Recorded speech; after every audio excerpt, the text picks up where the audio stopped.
Hi, my name is Alonzo. I'm going to be giving a brief presentation on the Boston Marathon bombing. The Boston Marathon bombing took place April 15, 2013.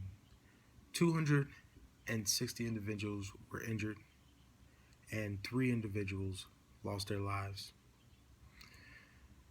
The excuse me, the Tsarnaev brothers uh, were the guilty parties behind the crime. And I'm going to give a brief history on the Tsarnaev brothers. They were born in the Soviet Republic of Kyrgyzstan, which is in Russia. The oldest brother moved to the United States in 2003 with his sisters, and the youngest brother, Tamerlan, moved to the United States with his parents in 2002. Upon entry to the United States, the parents found jobs. The father found a job as a mechanic, and the mother found a job as a facialist. They applied for political asylum and was granted it. Their son, Tamerlan, went to school here in the States, and by all accounts, all of his peers and friends described him as a very popular kid who was normal. He received his citizenship in 2011. The older brother was viewed as very different from the youngest. He was more of a loner, kept to himself, didn't have too many friends, was someone who was not seen as a very successful individual in life itself. He had dropped out of college. He had trouble getting and keeping jobs, and many believe the reason behind that was because of his views or his political views. He was seen by many of his peers and family members as someone who would be considered as an extremist Muslim. The family itself was of the Muslim religion, but he was someone who did not agree with the United States or the Western way of life.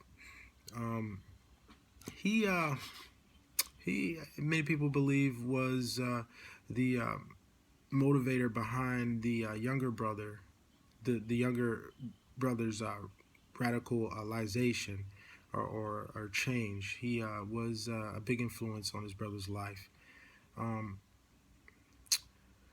During the bomb, or the events leading up to the bomb, the two brothers were associated with a few of their friends who they enlisted to help aid them in getting much of the material that was used to create the bombs, and also the guns that they used in the shootout with law enforcement a day after the bomb was committed, or the crime was committed. Excuse me. The younger brother, Tamerlan, died in a shootout with law enforcement, and the older brother was eventually charged and convicted and sentenced to death for his role in the crime. Diaz, their accomplice, received 6 years for impeding on the investigation and not divulging information that could have helped law enforcement close the case or find the suspects sooner. Many people don't agree with the way that law enforcement carried out their investigation immediately after the bomb or the crime was committed.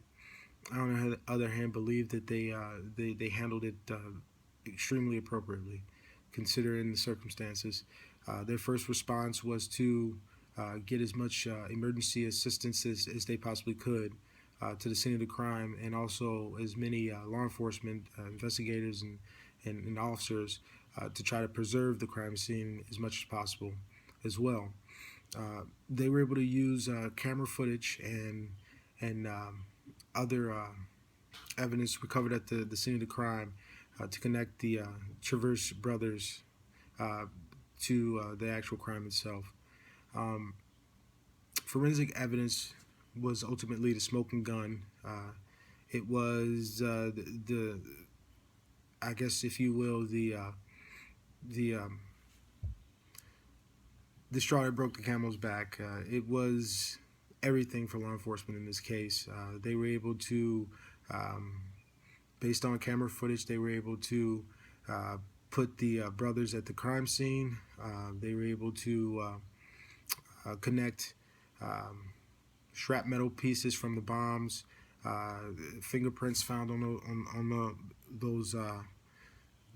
those pieces of shrapnel, or excuse me, not shrapnel, those pieces of exploded bomb material, and they were able to trace those fingerprints back to the brothers.